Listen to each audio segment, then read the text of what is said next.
Hi, today's video is going to be on the very basics of centering and also before centering how to wedge a ball of clay. So first we're going to do is work on a wedging board. Your wedging board could be plaster as mine is, because I also recycle clay, which is very important not only for your profits but for the environment. Or it could be a simple canvas board or slate or anything that you can wedge on. I love working with plaster. Okay, the first thing we want to do is to start wedging the clay. And what I like to do is use what we call a Japanese 3/4 or snail turn. That means you're pushing out the air and you're making it look like a snail. The idea of wedging gives you a few things. First, you need to push out air. Air is a potter's dilemma. The other thing is the more you wedge, the more plastic, the more stretchy your clay gets. So we want to wedge well, and you keep on wedging until it's a little shiny.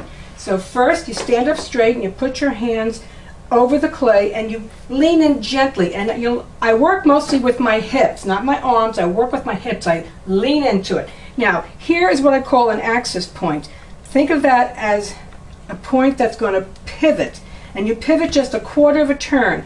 Reposition your hands and go down again, not squeezing down to the wedging board, just gently. Here's your pivot point. Come back, reposition your hands, and do it again. Here's your pivot point. Reposition your hands and push again. Pivot point, push, pivot point, reposition, push, pivot point, reposition, push, pivot point. Okay, now let me show you what it looks like when you've got it and you're going faster. When you're going faster, you hardly see the hands repositioning, and your work just flows. And you'll notice that I'm achieving a nice snail. See that snail? Now, how do you know it's wedged?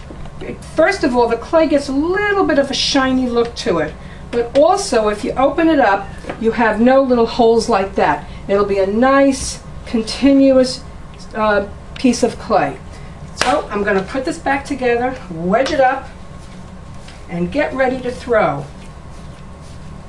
Wedging takes strength and nice movement, a nice rhythm. Okay, now end it up on a little ball. You'll have your snail and you'll have your point.